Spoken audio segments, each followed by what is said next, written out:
Hi guys, and welcome to this new section in which we are going to be looking at quantization for neural networks.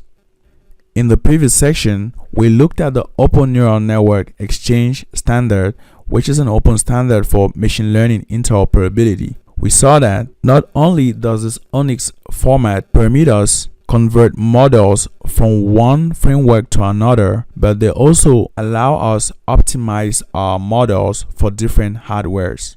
And so in line with these optimizations, we are going to look at quantization, which is a technique for performing computations and storing tensors at lower bit widths than the usual floating points which we have been working with so far in this course.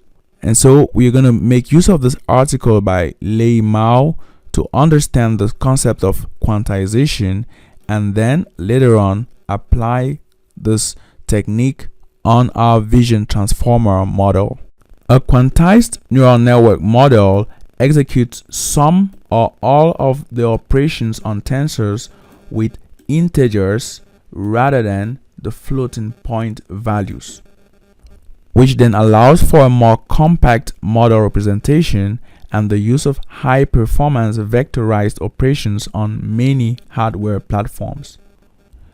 Now, this technique is in particular useful at the inference time, since it saves a lot of inference computation cost without sacrificing too much inference accuracies.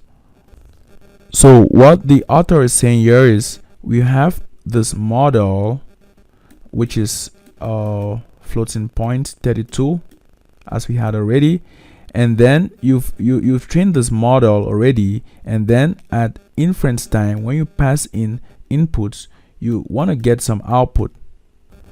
But in our case where we're dealing with a 1 gigabyte 88 million parameter model, the time taken for this model to produce the outputs may be too much. And so instead of working with floating point 32 weights, we may decide to work instead with 8-bit integer weights. And now to understand how this is done, we would start by first understanding the concept of quantization mapping. So here we suppose that we have a floating point value x which lies in this range, and then we want to take every value of x in this range and then convert it to a b-bit integer which lies in this other range. Now we could have this x element of values between, say, negative let's say 1000 and 1000. So we could have this floating point values which lie in this range, and then we want to convert this different values to some other range, let's say for example -5 to 5, and also noting that these values now are integers, unlike these values here which are floats. So this means that you could have this x could take a value like, say, 500.301, while this one can't take this kind of value. It can only take values like -5, -4, -3, up to 0, 1, 2, up to 5. So it takes whole numbers in this range. Now here they give us these two equations which permit us go from float to integer and from integer to float. Now here we have this dequantization process which permits us to take this value which is an integer and convert it into its floating point representation, and then this other one permits us to take this value which is in float. Notice that this is x, this is x here. Let's take all this off so it's clearer. So here we have this x.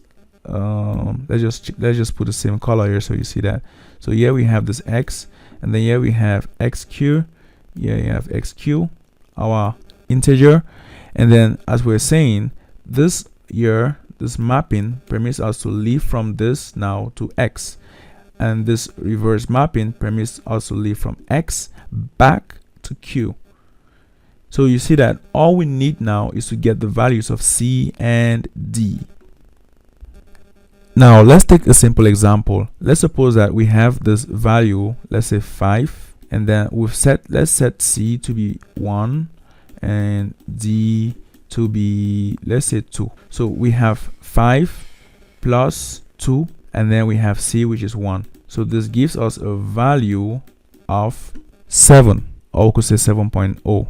So we have this value of 7, and then if we wanted to get this 5 here, that's the integer representation, we would have this 1 divided by c is 1, x is 7, minus d is 2, and this will give us 5. And so we'll take the whole number value here, and in case we had a float here, we would have rounded this float such that we have an integer. So you see, we move from 5 to 7, and then from 7 to 5. Now let's take all this off, and then we see how to get in a more methodic manner the value of c and d. So here what they do is they simply replace this xq here, this xq, by alpha, or rather alpha q, because this is alpha quantized. So here's alpha, the integer alpha quantized. We replace xq by alpha q, and then we replace x by alpha. So this is x from here, and then this is xq from here. So we can replace this too. So here we have, because these are the boundary values, lower bound values. So we have alpha equals c into this, alpha equals c into xq is alpha q plus d. So this is what is actually here. And then again we replace this upper bounds. You see this beta gets in here, and then this beta q gets here. So here we have now, this one was for alpha, there is now for beta. We have beta equals c beta q plus d. Now this is a simultaneous equation, equation 1, equation 2, which when you solve for c and d, in this case we suppose that this beta q, alpha q are constants. So when you solve them, you would get these two solutions here. So you have beta minus alpha over beta q minus alpha q, and then alpha beta q minus beta alpha q divided by beta minus alpha. And so if we're having this range from 0 to 7, and then this other one from 0 to 5, we will simply get c here by saying beta minus alpha, which is this one, 7, divided by this minus this. This is 0. You say this is 0. So divided by that, it gives us 5. So that is c. And then d will be equal alpha beta q. So we take 0 times this, 0. Then beta alpha q is 0. So you see d is 0. So in this case, we have c equals 7 on 5 and d equals 0. So from here, we already getting an idea of how we could move a floating point value to its corresponding integer value. Then here we have c, which is denoted as the scale, and then negative d as the 0 point z. So since z equals negative d, you see here we have, instead of plus d, we have minus z. And the use of the 0 point is to ensure that even after quantization, the 0 value remains unchanged.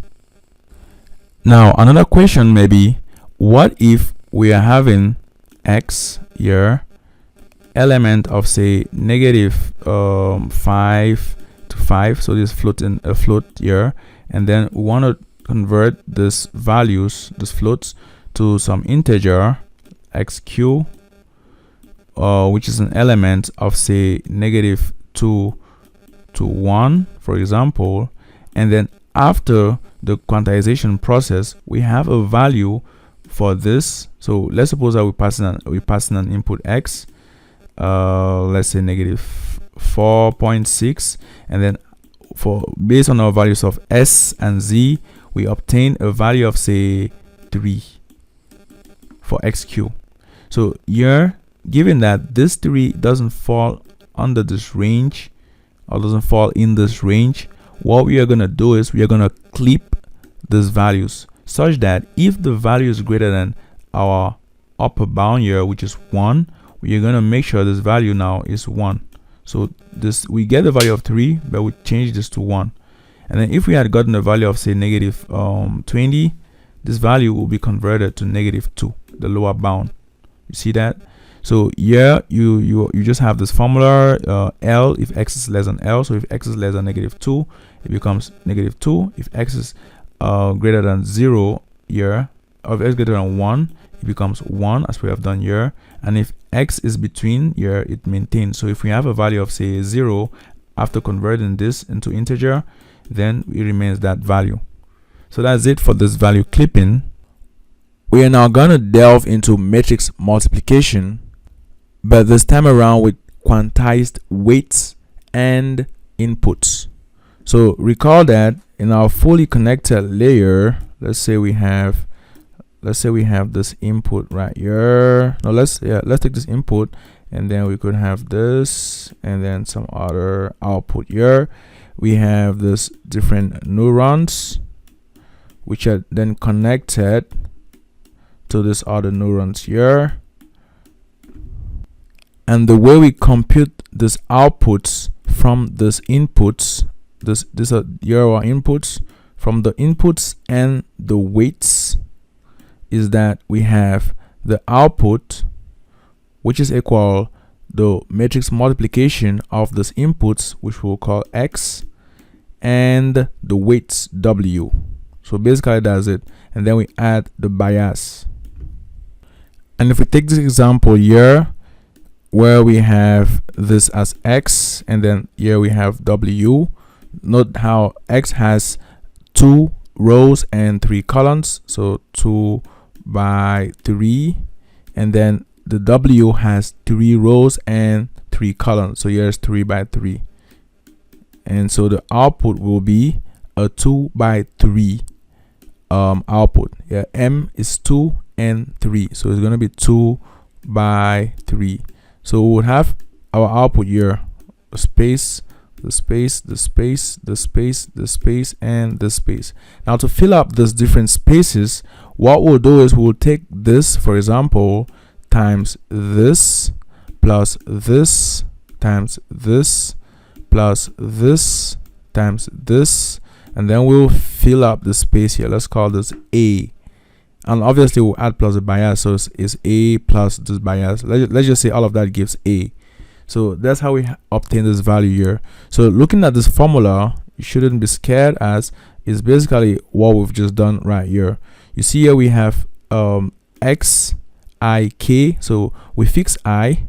You see here I is fixed. So we had, since I is the first index, so it's a row, we fix the row, and then we modify, I'll change the values for k. So k goes from 1 to p. P is 3 here, so it goes from 1 to 3. So when k equal 1, we have this value times wkj. So w1 j. Now j in our case is 1, so it's basically this times this. So this is the w here, plus this, that's the role of the summation sign here, plus this times this plus this times this. We obtain this, and then we repeat the same process to obtain this other values right here. So that's it. So now we obtain these other values. We realize that since we're working with floating points, and we have so many of these kinds of computations throughout a large neural network, like for example the VITs,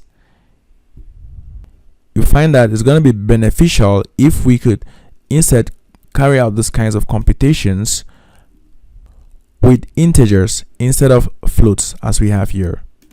So let's get back. We have this formula right here. So you should now understand this formula and shouldn't be scared by this formula, because it's basically what we've just explained. And then this basically also what is rewritten here. So this here is exactly this. We just multiply these elements, sum them up, and occupy a given position.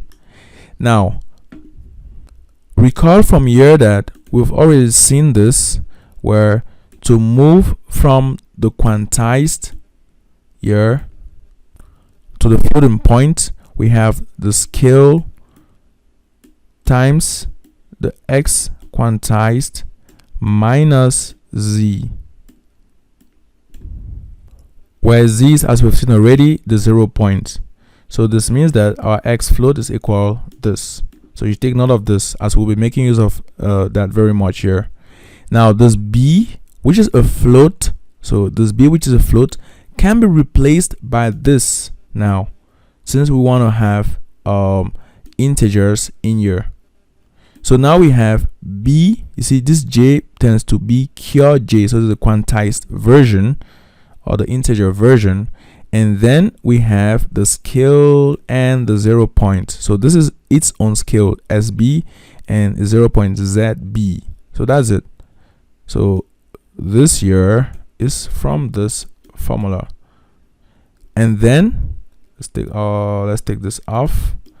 And then we move to this next, where we repeat the same. So xik tends to x cure ik minus zx, all of this times sx. So it's the same as s, the integer value minus the 0 point value. So we have the scale times the integer minus 0 point. And then for the w, we repeat the same, scale times the integer value minus the 0 point. And so that's basically it. Now here we repeat the same here, and then we start to multiply those values in here. So we have sx times sw. You see, we put this away. Now these are two constants, and we could take them out of the summation, and we're left with this times this. Let's take all this off so it's clearer. As we were saying, we have this 2, which here, and then we have this and this, which is now here. Now in here we multiply all this, so we just have x cure times w cure. So we have x times w, that's it. Then x cure times zw. You see, zw is a constant, so we could put it out of the sum, that's it. Zx times w cure, zx is a constant, we have this. Then we have zx times zw, and that's it. Now zx zw is actually, this is negative zx times negative zw is plus zx zw, but you are doing the sum of zx zw, which is a constant.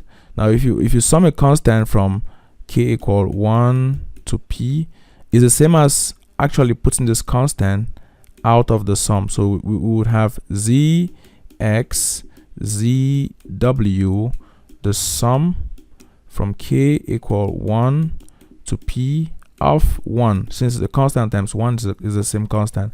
Now the summation of 1 up to a certain value is simply that value. If you add 1 p times, it will give you p. So you have p times zx zw. That's why you have your p.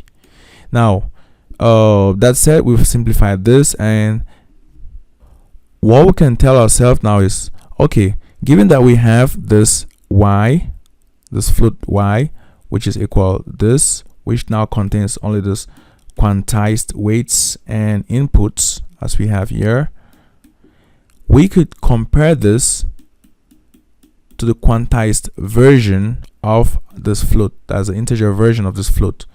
And the integer version of this float, using the same formula, is the scale times its quantized version minus z or the 0 point. So that's why you have this here, equivalent to sy y q I j minus zw, or zy, sorry, as we have here. So now basically what you have to do is you can now make this one the subject of the formula, this one here. And if you make this the subject of the formula now, it means you divide everything here by sy. So you've noticed here you have sy, sy. See, it's been divided. And then you will now add zy. So because you have divided everything here by sy, you're now left with this minus zy. And then to make this subject of the formula, you add plus zy here, it goes away, and you add plus zy to the left here. And then that's why you see here you have this plus zy. And that's how they obtain this one here. So let's take that off. And you see that our initial matrix multiplication operation, which was y equal b plus sum of x times w, now is yq equal all this right here. And one very interesting point to note now is the fact that this multiplications, you see, are now between integers and no more and no longer between floats.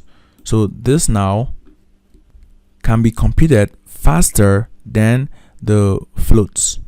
So you see again here you have the sum of these integers, sum of integers. These are just constants. You see we have this constants, this constants, this constants, which could be computed before running the inference. And so what we've achieved now is we had a model like this one, let's call it fp, floating point, and now we have this model now int, where when we want to compute the matrix multiplication, instead of computing it directly, we will have to go through this path such that we multiply just as integers. Now our only limitation will be the fact that we need to get this here, we need to get this values for sb, zb, sx, zx, sw, zw. And if you can recall, these values are gotten based on the range or the ranges with which we're working. So let's scroll down a little. You see from here, to obtain these values, this is minus z. So to obtain this value and to obtain this value of c and this other value, we need this range, this ranges here. But then if we have a model, let's say we have a model x, let's say x gets in, we have x which gets in and then gets multiplied with w and then gets added with b. So we have xw plus b to obtain our output. Now we cannot know directly or easily whether this x will lie in the range say negative 1000 to 1000, or that the w's will lie in the range say negative 10 to 10 and the b's say negative 32 to 32. So this will now pose a problem at the level of the computation of these values of c and z, as we shall be needing them, for example here, to compute these different constants which we've made mention of already. So these constants, we need to get them, but we need to get that range. And so one approach will be to take, for example, a model and then train this model, or rather just pass in some input and then monitor the range of values which these weights are going to take, and such that from this range of values we could now obtain the values for the s's and the z's. This technique in which we pass in our data, not necessarily labeled, so it could be unlabeled data, in fact it's unlabeled data, such that we could estimate our weight ranges, is known as static quantization. And with static quantization, once we pass in unlabeled inputs to our model and we get those different ranges such that we could obtain those constants, that's basically all. because we have this constants already, so we just take the integers, this integer values here, multiply themselves, take this one, add them up, take this one, add it up, and then we have our output. But the problem with the static quantization is the fact that if during this process where we pass this labeled data, or rather this unlabeled data, through the model to obtain the ranges, we do not obtain the right ranges, then the model will perform poorly at inference time, although it's going to be faster than the initial floating point model. Now, another quantization mode is the dynamic quantization. Here we do not require any data, unlike here where we require to pass in data for calibration. We understand already this concept. Here we do not need data, but it isn't as fast, or the inference isn't as fast as with the static quantization, since with the dynamic quantization, some of those constants, specifically the sy and the zy, are computed automatically as we run in the inference. So what we're saying here is we have an input x which gets in here, and let's say we have this first layer which is made of w1 and b1, and then later on we obtain, let's call this y1, we obtain y1, and then we pass to this next layer which is made of w2, b2, and then we have a y, let's call this y2. With the dynamic quantization, when we pass in this input, we have the scale and 0 point values of x, w, and b. So we have this values here, this, and this. But we are yet to get that of y1, which in this case is y. So we do not have sy and zy. And so what is done is we compute the y, we obtain the y float this time around. So we obtain this yig, making use of what we have. And then once we get this yig, we now obtain sy and zy. So it's only when you get this in the float that we obtain sy and zy. And then from there again, we now together with this, we obtain sy and zy for y2, and so on and so forth. And so because we have to dynamically obtain this constants as we go through the inference, the dynamic quantization is slower than the static and quantization aware training methods. Now it should be noted that the accuracy loss here is going to be very minimal, since the values for the scale and the 0 points are gotten dynamically. And also here we wouldn't need to carry out any calibration, so we don't need any data to dynamically quantize our already trained model. Now for quantization aware training, which is different from the two others, where with the dynamic and static quantization modes, we have already trained our model and we are just doing what we call post-training quantization. Here we proceed similarly to the static quantization, as we make use of the training data to estimate the scale and 0 point values.